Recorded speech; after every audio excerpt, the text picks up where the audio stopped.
Welcome to our monthly Crime Survivor Forum, brought to you by the Office of the Victim Advocate. My name is Suzanne Estrella, and I'm the Commonwealth Victim Advocate. The purpose of these monthly meetings is to empower survivors, to share information, and to hear the concerns of crime victims.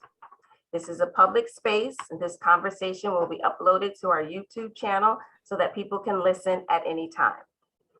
Today, I'm super excited to have with me as guests Barb Toews and Howard Zehr. They're both longtime educators, advocates, communicators, teachers, and they've done lots of work in the fight for restorative justice.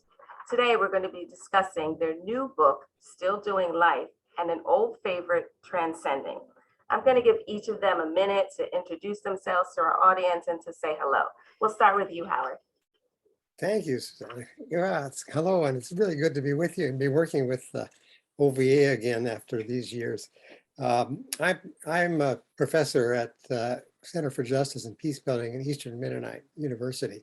But prior to that, and when I started these projects, I was a resident of Pennsylvania and worked with both OVA and the Department of Corrections and other things in that capacity. And my primary field of work has been the restorative justice and related things, but I'm also been a part-time professional photographer, so you'll see some of that in a little bit. So it's good to be with you.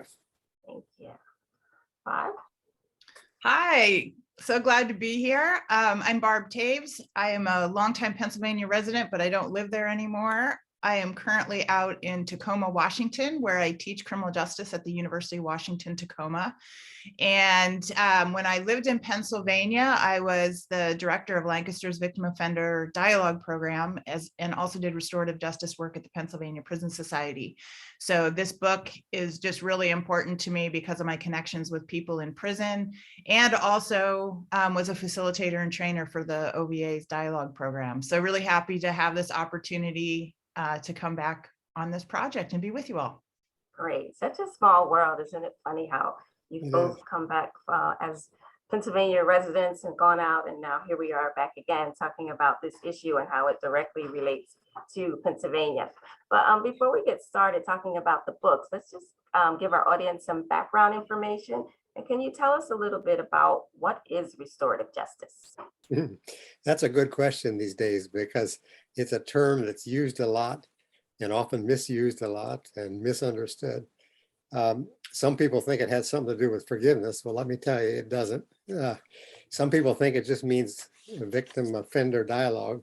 It might, but it doesn't just mean that. Restorative justice is an approach to justice that tries to take a different approach to the whole question of justice. It's a survivor-centered approach to justice. It focuses on the harms and the needs that have been done and the obligations people have to understand and try to repair those harms. So a simple way of thinking of it is the criminal justice system revolves around three questions. It says what laws were broken and who did it and what do they deserve. Restorative justice really tries to focus on three different questions. Who's been hurt? What are their needs? Whose obligations are they? And then it goes on to ask, how can we involve people as much as possible, give them choices, get them involved in the process. So it's a needs-based approach to justice that focuses, it's less concerned with people getting their just desserts than it is on meeting people's needs and holding those who offend accountable for those needs. So it's a victim, it's in the concept is a victim-centered. You know, over the years, I have learned that there's a whole series that people who are survivors and victims of what I call justice needs. There's needs they have that they need to address with their loved ones and their therapists and their clergy people, but there's a group of needs that they need from a justice process, and the legal system rarely delivers those. I was on the victim advisory group for the US Sentencing Commission for a while, and it's just appalling to look at those guidelines and what little they actually offer to victims, to survivors, in terms of what they need. And I don't have time to give my whole lecture here, but there's 4 or 5 needs, a cluster of needs that I call justice needs. One of them is they want information. They want real information about what happened. They want answers to their questions. They also need to tell their story, and we'll talk later on. They need to tell what happened. They need people to hear what happened. Third, they need to be empowered.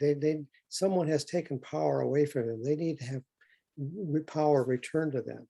And they need validation and vindication. And they just don't get that from the standard legal system. And so restorative justice is intended to provide those, to address those kinds of needs.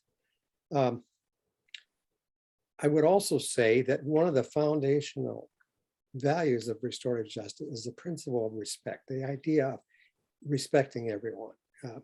Certainly, I've certainly heard that from people who have been harmed, that often say that they feel so disrespected, not just by the person who did it, but by the legal system and their loved ones who don't seem to understand and so forth.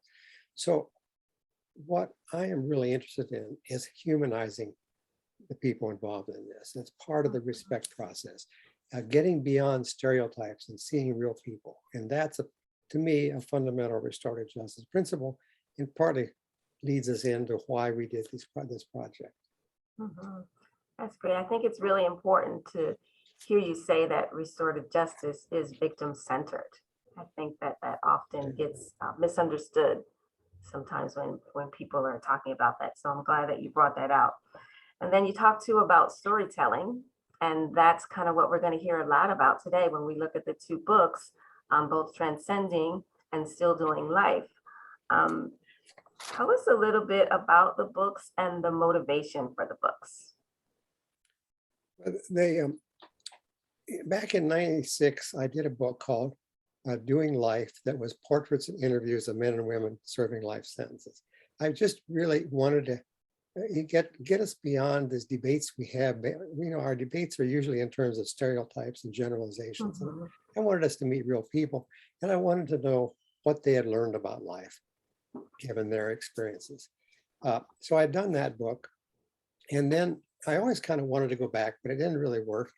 And then Lance Courtier was a head psychologist. He had retired from the Department of Corrections, and he loved this book. And he just thought I had to go back. And he arranged, it was key in my going back. Unfortunately, he's died in the meantime and is not able to see the fruits of his vision.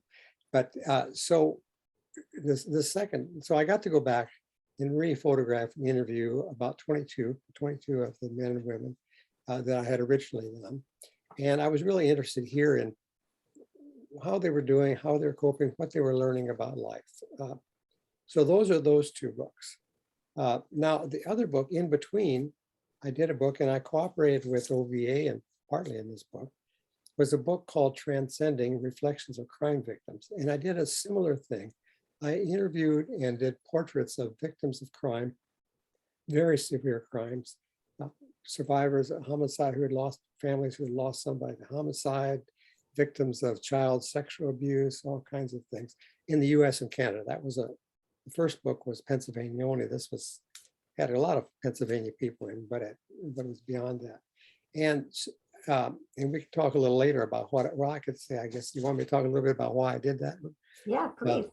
Well, it's the same thing. I wanted us to get beyond these stereotypes we had, but I was really interested in, first of all, I wanted restorative justice practitioners and criminal justice practitioners to better understand what victims and survivors went through. My experience had been that neither one really knew very much. Even though they might encounter victims every day, they really didn't understand it. Secondly, I wanted to do something that more the general public, which maybe doesn't want to understand survivors, I wanted to do it in a way that maybe they'd be sucked into it. Mhm. And third, Susan Russell in that book talks about having been in this deep hole. And when she finally got out, she wanted to throw a rope down to other people to help them get out. I hope this book could do that by learning by people who are going through similar things. As they learned they weren't alone, that other people had the same kind of experience, and also saw some of the strategies that survivors used. And sure enough, I've heard from survivors around the country saying, you know, when this happened, someone gave me this book and there were ideas in here, or this was my guide through the process. So I've been really pleased with that. But those are sort of my goals in that. Yeah, that's great. It's really powerful. I'm hoping that survivors will get even more interested if they haven't read. I think there's a benefit in reading both of the books. And then, you mentioned that how prosecutors and sometimes don't understand victims. I think it goes both ways. I think by reading both books that we can all just gain such a greater understanding of how we interrelate and how we are all so connected and what we need to do as communities to promote resilience and to see people move forward. We're going to get ready to actually share a little excerpt from one of those books. I don't know, Barb, did you want to kind of give an introduction about the people who are reading those stories and things of that nature before our audience gets to hear and see that story? Sure. Excuse me. Sure. Over the course of our time together, we're going to listen to the interviews of 2 survivors from Transcending and 2 lifers from the Still Doing Life book. And the interviews with the survivors are read by Danielle Anders, who herself is a violent survivor. And the 2 from Still Doing Life is being read by Cameron Holmes, who is a formerly incarcerated man. So we're really pleased to have them read the interviews for us. And what you will see will also be the portrait of each of the people that they're reading from. Great. Thank you. Okay. Let's go ahead and listen to that first story.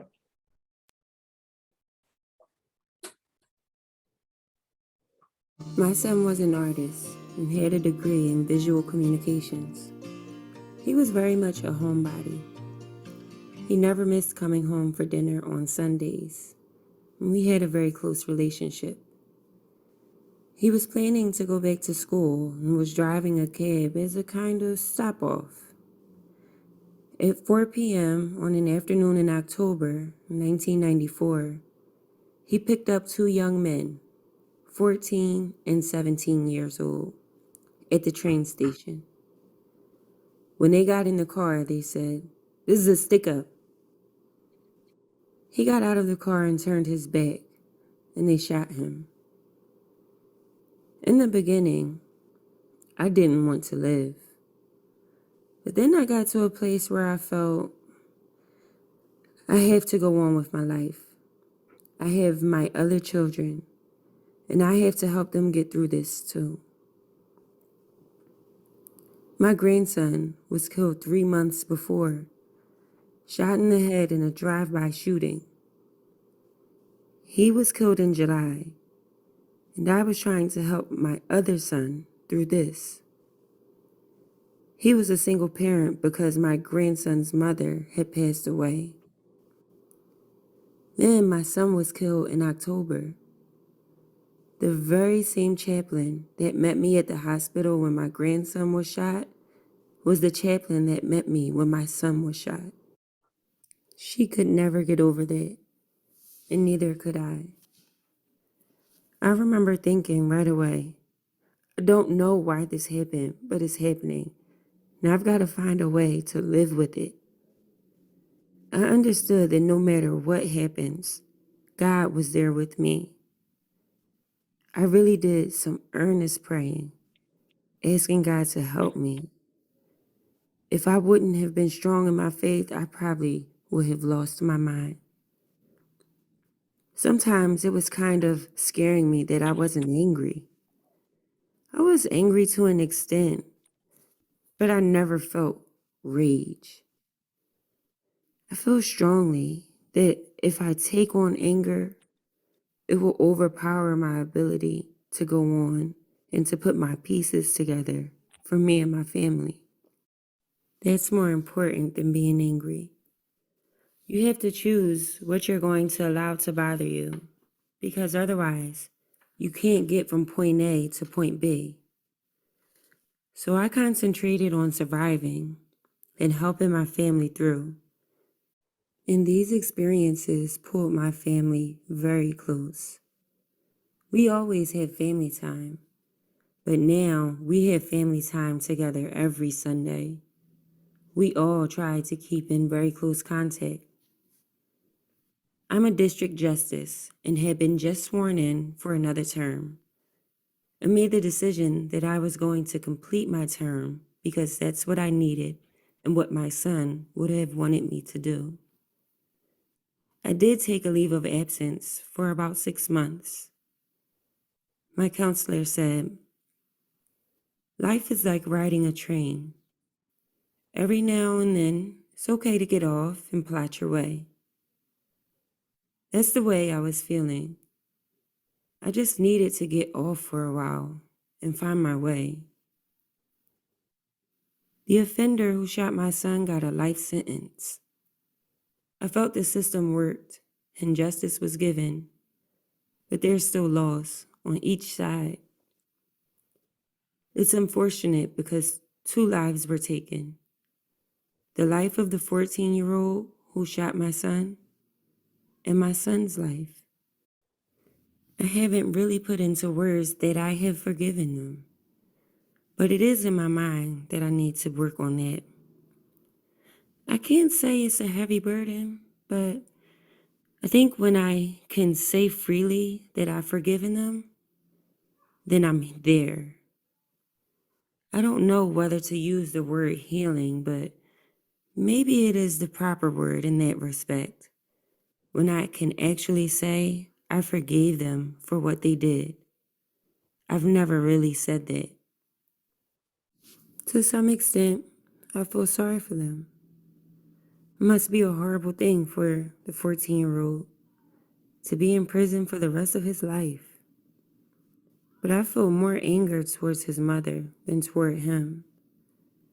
Somebody that's 14 years old and had no remorse whatsoever must not have had any love at all.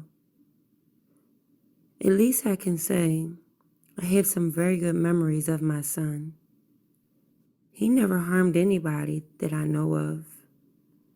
He was a good person. And I know that he knew what love was because I truly loved him and he truly loved me. We both knew that. My son knew the love of a family. I'll never forget a friend of mine who's a priest. He came when my son was killed and we talked. I told him my parents died 37 days apart very suddenly at the same age I am now. He said, Louise, this is your song. You are a survivor, and because you are, you're going to get through this. I think about that a lot. I think I'm healing, that I'm just about there. I don't think I'll ever be healed to the point that it's not a part of my life every day, but I can function. I view life as taking a trip on a train. You have to get off sometimes and look around. Then you get back on and keep traveling. You have to go on. You can't stop the journey until it's time for the journey to be stopped. Louise Williams. Wow, that was powerful. I do want to just take a moment and recognize the bravery that it takes for people to share their stories and share their heart in their stories in the manner that we just heard. And we so appreciate that. Tell us a little bit about the concept of transcending and the power of restoring.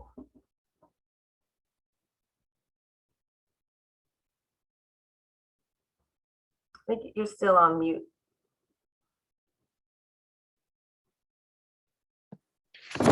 My wife and I just watched a webinar on dementia, the signs of it last night. So maybe this is it. When I was doing this book, and by the way, here's what it, well, it's not going to work, is it, with this background on? I asked everybody what the language was. Are you recovering? Are you reordering or whatever? And you know, Lynn Shiner's in the book, and many of you in Pennsylvania know Lynn. She said, you know, these RE words don't work because that assumes I'm going to put something back together. Rather, she says it's like a ladder without rungs. And by the way, if you read this book, you'll hear metaphors all the time because people are trying to describe somebody for which there are no words. Louise Williams, you didn't see it, didn't hear it here because it was under her picture. She described it as a broken glass that you glue back together and it works, but you still see the seams.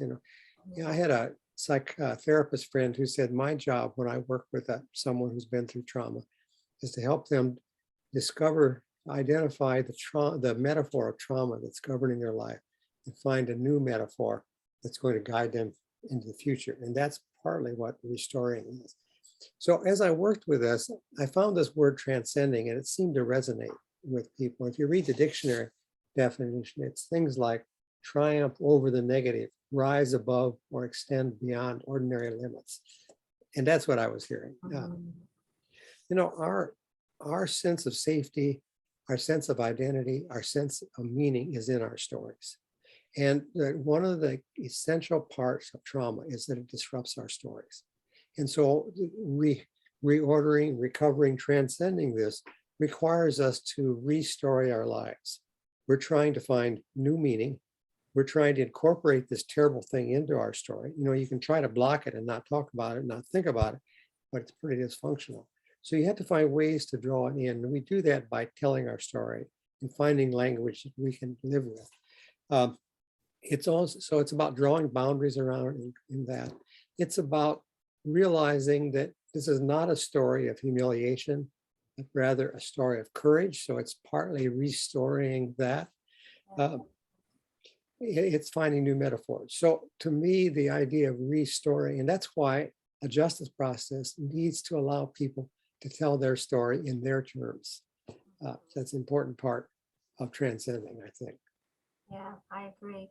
And I think too, like you talked about the metaphor, and I think one of the things that I noticed in the book is that there's so many different ones kind of signifying the fact that each person's story is going to be different. Their metaphor is going to be different, and the way they rebuild and retell that story is going to be different. So I think it's so important for all service providers to find ways that we make space for those differences and acknowledge that. But yeah, that's good. We're going to get ready for our next story, and this is a story of a lifer. And if you can go ahead and run that, Ashley, and we'll hear that.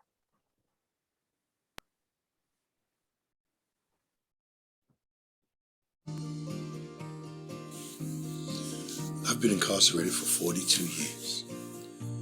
It's a lot of wasted time.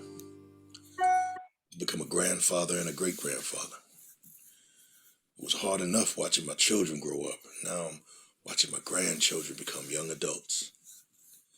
It's a little tough to deal with, but I always reflect back on the person I killed, what their family's going through, or that his children now have grandchildren and great-grandchildren.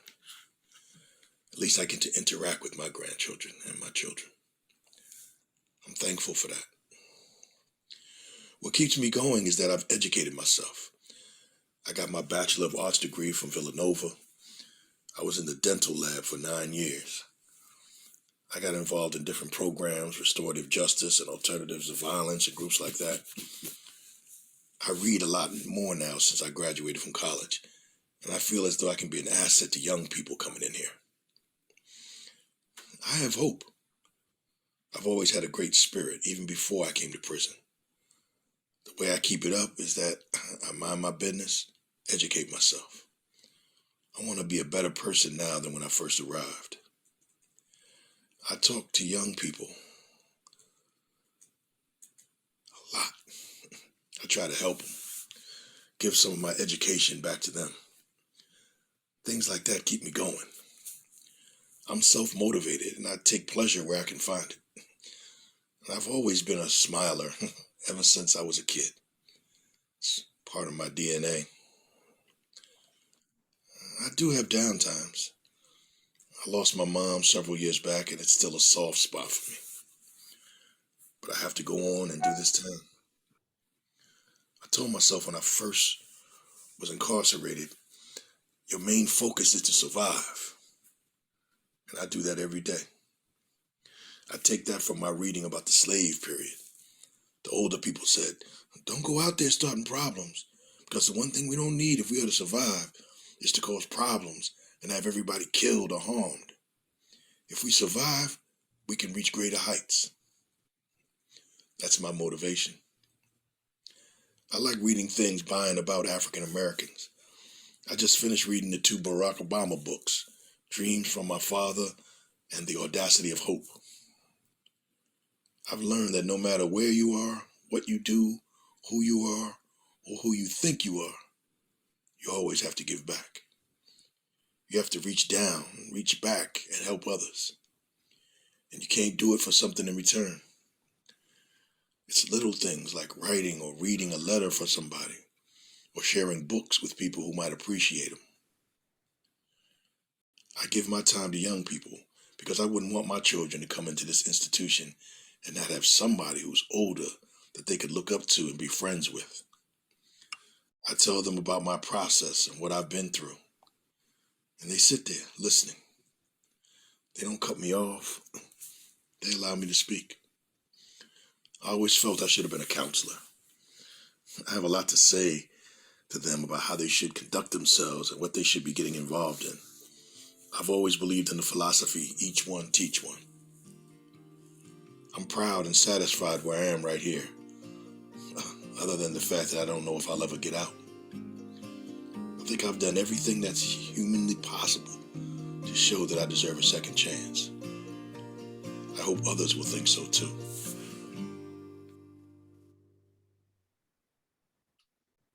Wow, the pictures are so powerful.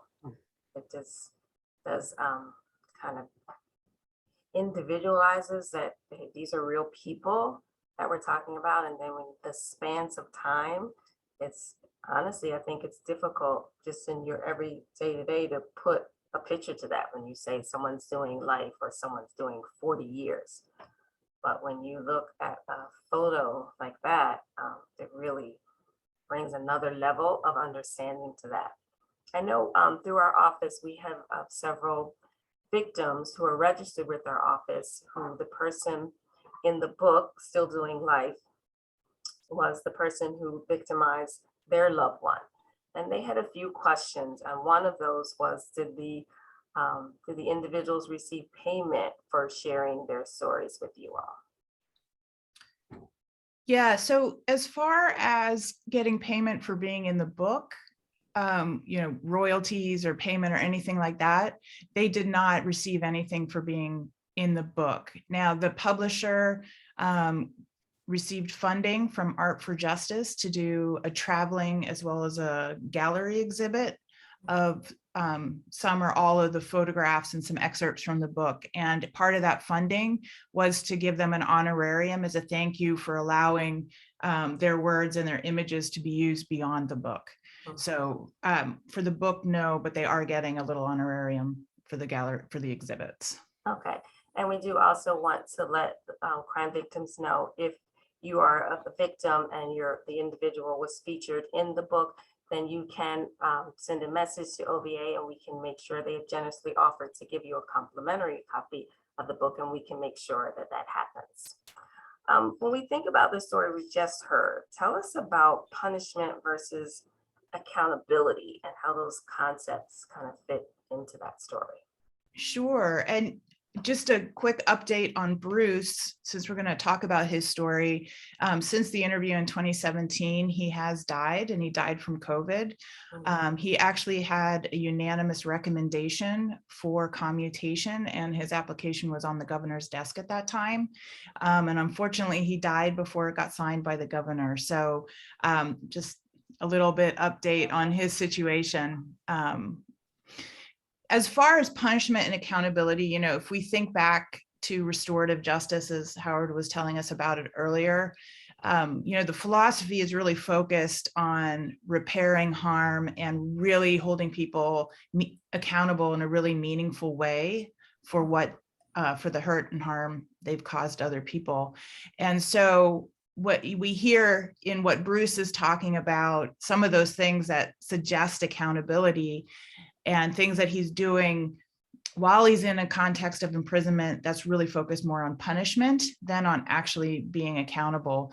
You know, you can think about how he talks about, you know, in reflecting on his family, he's reflecting on how he hurt the family of the person that he murdered. And that really suggests kind of an opportunity to be thinking and talking about what would accountability look like if he was able to actually, I was going to say reach out to the family or something like that, but I realize that's not quite the right thing to say. But it starts opening up some opportunities about how do we do things differently than just punish people. You know, he also talked about this education that he got and how he's really trying to grow and move forward and learn and do things differently in the future, which is also part of accountability. And then his, you know, the way he's giving back to the prison community, to the young guys coming in, and really trying to stop them from making some of the same mistakes that he did. And we start seeing this whole other side of how we could respond to fatal harm that goes beyond punishment and just hurting someone for having hurt somebody else, but actually creating these opportunities for them to look at what they've done, look at the harms that they've caused, and actually take some meaningful steps to address it. It was Crime interesting. prevention. Go ahead. It was interesting in this, when I was in my conversations, my interviews, I didn't ask them about the persons they've been harmed, and yet so many of them talked about that. And they talked about their need to do something good to make up for what they had done. And I thought that was very interesting because, again, I did not ask that, but some said, you know, I wake up every morning and I think about the man that I killed, or I go to bed at night and I pray for this family. So it was really interesting to me that that was on their minds. Yeah. I think from a standpoint of crime prevention, I find it interesting too that we hear survivors often say that it's so important to them that what happened to them doesn't happen to anyone else. And then to hear this gentleman doing life saying that he doesn't want what happened to him to happen to anyone else. Again, it just shows that connectivity from like totally different points, but that point is still there. Let's get ready and view our next survivor story.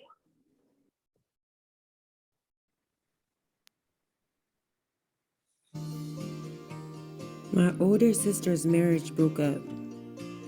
Her husband was in a lot of emotional turmoil and ended up taking it out on my younger sister, Pat. He strangled Pat. Then he slit her throat. I was the one who found her. This happened in 1980. I experienced anguish, a visceral animal anguish. I felt like a mother bear that had lost her cub and stands in the forest roaring. Ah! My anger and frustration didn't end with the murder in 1980. It started all over and even intensified 10 years later when this man was up for parole.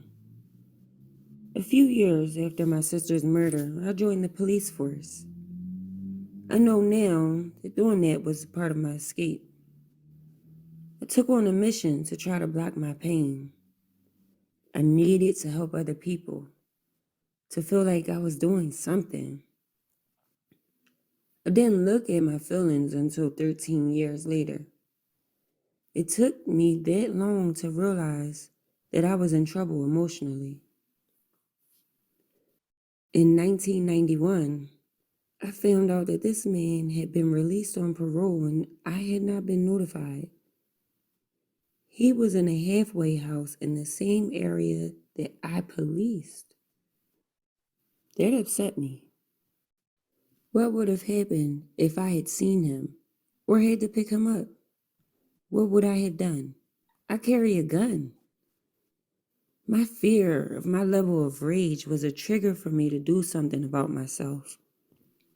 I had watched other police officers deal with the constant in-your-face violence and had seen them lose it and beat on offenders. I remember one specific incident of having to pull another officer off of a suspect. I felt his level of rage building. And I realized that because I hadn't dealt with my sister's death, I was in jeopardy of becoming like those other officers who lost it. I was in trouble and I needed help. I had avoided therapy for 13 years, but I realize now that I needed to decide whether to live or not. It was pretty much a matter of life and death. That was a crucial turning point. I wasn't just dealing with my sister's death.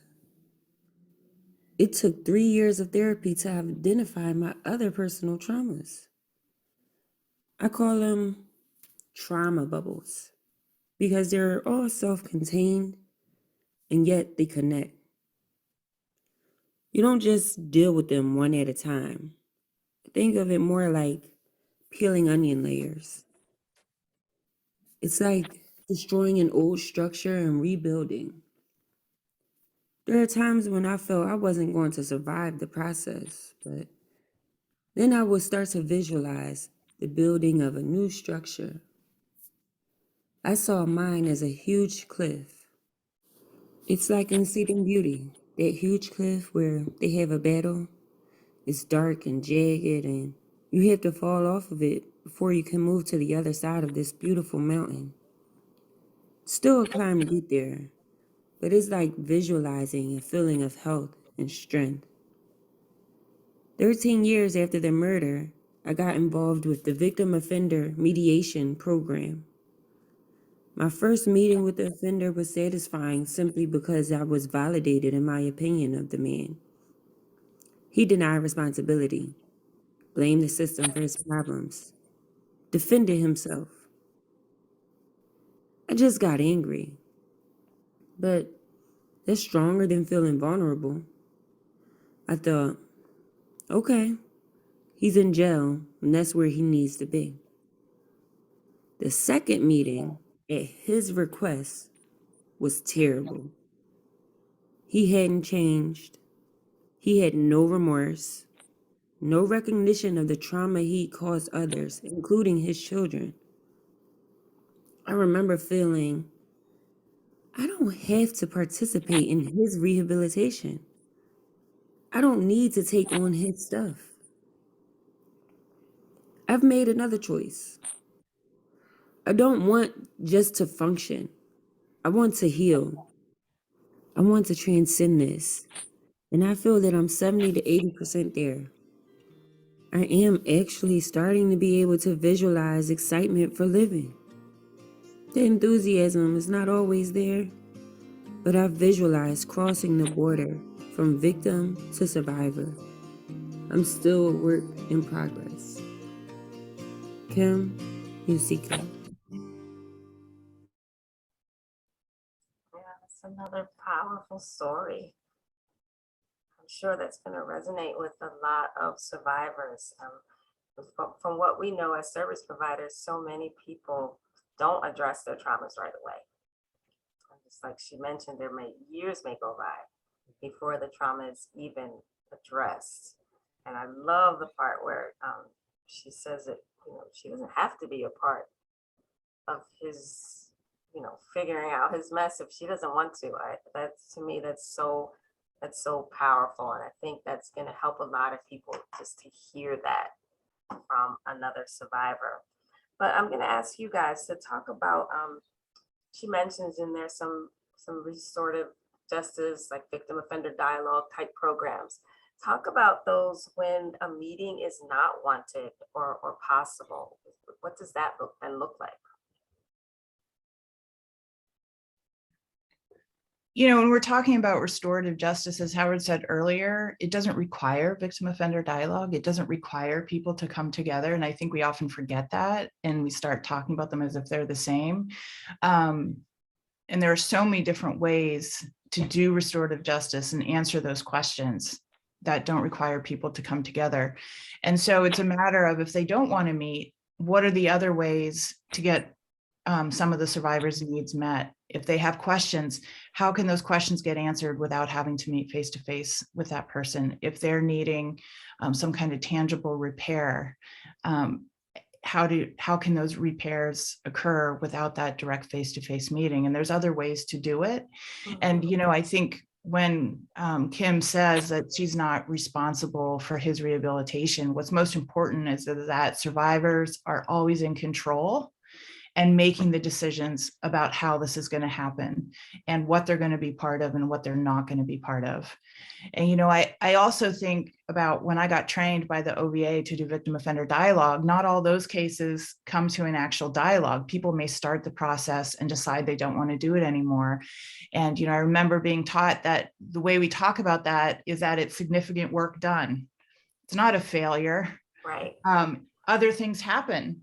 There other good things may have happened that meant the person didn't need that anymore. And that's great. Or they needed to get their needs met from somewhere else, or their needs were met just preparing. So there's so many different opportunities and ways to think about how to do justice. Yeah. There isn't one right way, that's for sure.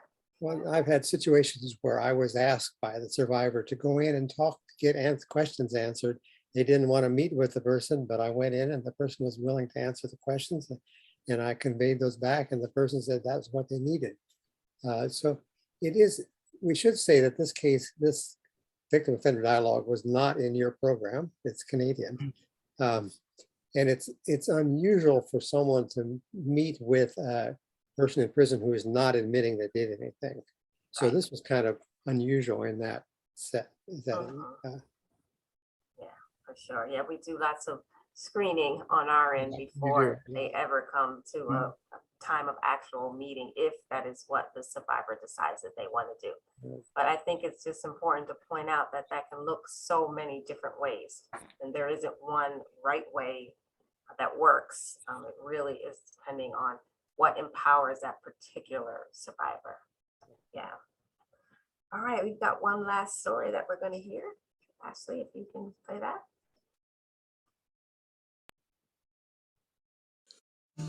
I'm more outspoken and mature now. I found my voice and I'm able to express myself. I'm coping in a better and more positive way that will benefit me as well as others in the community. Back then, when I was first interviewed, I was somewhat shy, still in denial. Didn't want to talk that much or let anybody know I had a life sentence.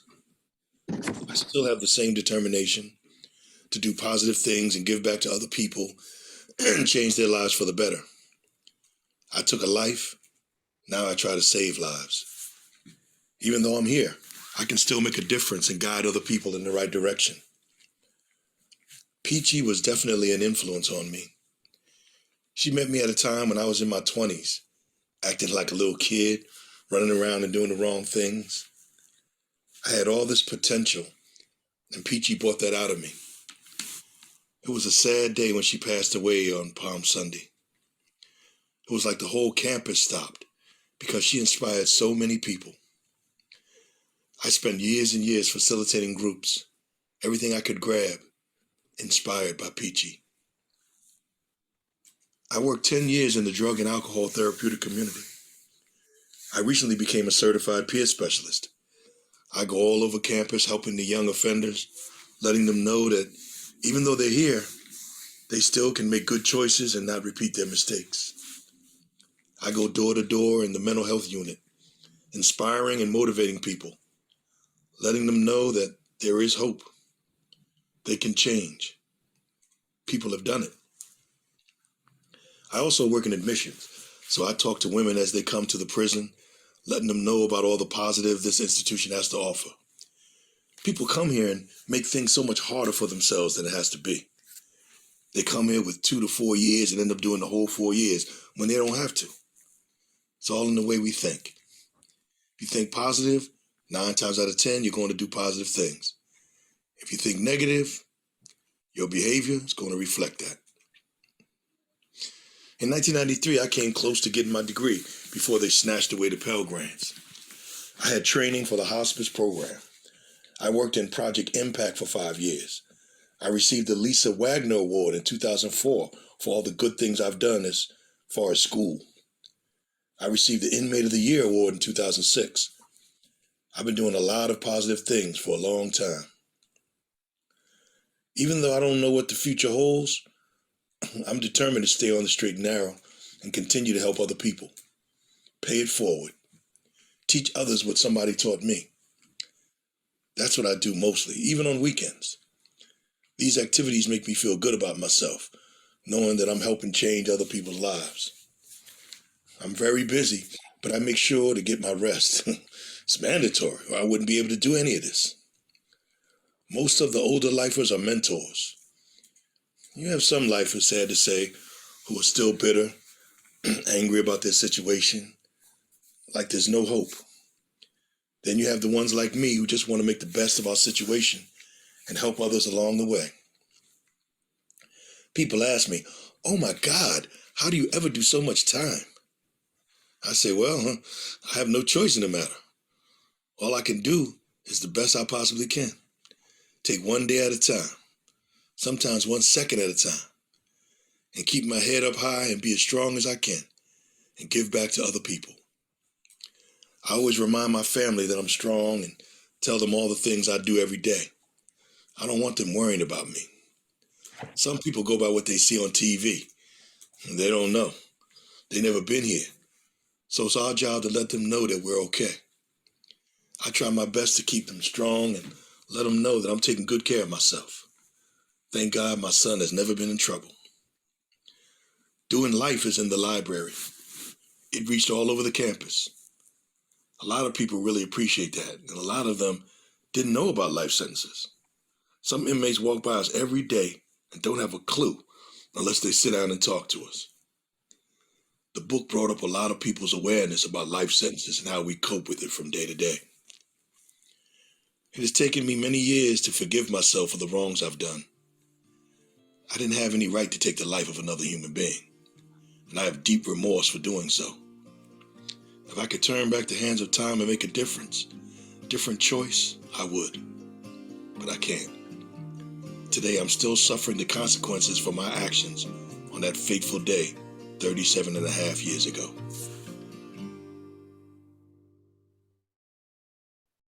Wow, that's a lot of time. 37 and a half years. Tell us some of the lessons that you have learned from both the survivors in Transcending and then the individuals in the Still Doing Life. What are some of the lessons that you all have learned?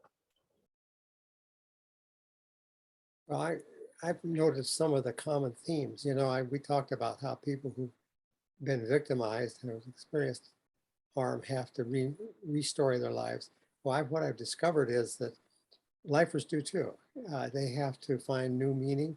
They have to somehow put together that terrible thing they did and maybe the person they were with the person they are now. And so there's some common needs to restore and find meaning. I found both in both books, also the need to have an identity beyond being a victim or offender. That's a very common theme. And just the importance of new meaning. Barb, what would you add? Yeah, two things really stand out for me. One is just the strength of the human spirit. Yeah. Surviving violence and then surviving incarceration and the idea of being there for life is just amazing to me, how people can rise up, transcend, make their way through that experience. The second thing is I use Doing Life, the earlier book, and Transcending, and will now start using Still Doing Life when I'm doing speaking engagements and with my students and that sort of thing. And so there's always this lesson there about how much social distance we create with people, whether they're survivors or whether they're people who've committed violence and are in prison, and how we can really reduce that distance through story and just seeing people's faces and seeing faces that are respectful. Instead of seeing someone's face behind bars, we're seeing them as humans. And instead of seeing a survivor's face in anguish, we're seeing this very human face. And just the potential of how their stories and their experiences and their faces can really impact people and make change. Wow, that's awesome. Well, I know I'm hopeful that from the new book, Still Doing Life, the Transcending, some of your older works as well, the Restorative Justice book, that survivors will read some of these materials and find pathways to resiliency. We often come across people who are just having very, very difficult times kind of moving forward or going on and finding some peace. So I'm hoping that these will be tools that survivors can use to help them on their journey to finding more peace and moving forward. What do you all hope that people will get from the book? Well, I would say the things we've talked about, a willingness to think about the tough issues around justice policy with real people in mind and not just some kind of stereotype and generalization. And I'm hoping that they, as Barb said, they can be used for educational purposes. Like I've been really encouraged that both Transcending and Doing Life have been used in prison settings to help sensitize people. Doing Life has been used in juvenile facilities to help young people think about the impact of their behavior. There are quite a few, I've heard from quite a few people in prison that they read Transcending to help them understand better what they have done. So I'm hoping it can be used in an educational setting, and Barb says she's using it in teaching. That's encouraging. You want to add to that, Barb? No, I think want people to start thinking about what does justice mean to them. And, that earlier question of accountability versus punishment, what are people thinking about those issues? What can we learn from these men and women who have life sentences about that tension between punishment and accountability? What does it mean for who we are and the society we want to create? And, linking it with Transcending, really getting people to think about what do violence survivors need from justice too, and not making any knee-jerk reactions on that regard either, and really thinking. And, one of the beauties of these books is they're gorgeous. Howard's such a great photographer.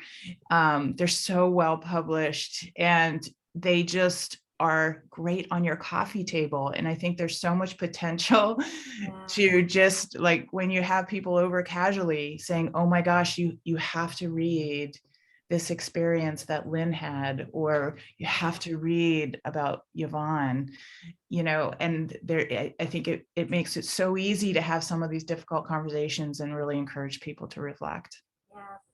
Yeah, I agree. I hope this will be a beginning of some increased conversations around punishment and accountability, and what do we as a people want to be known for, and how can we bring about some changes? Because if what we were doing was working, we'd be in a different place now. Mm-hmm. But the fact that we have more people institutionalized than most other countries says something about the success of that and crime prevention, though they're not correlating. So I hope that this will be the beginning of more and more conversations where we can find ways to work together to create safer, caring communities where justice thrives. I want to thank you both for being a part of this conversation. We will be on the lookout for some of those activities when the book is released. I believe it's going to be in the city of Philadelphia. We will keep survivors alerted to when that's going to take place. And if we have further questions that come to us for you guys, we will certainly reach out and get those answers for survivors as well. So thank you very much for joining us on this forum. And we look forward to all of our guests joining us again as we meet up on a monthly basis. Thank you. Thank you.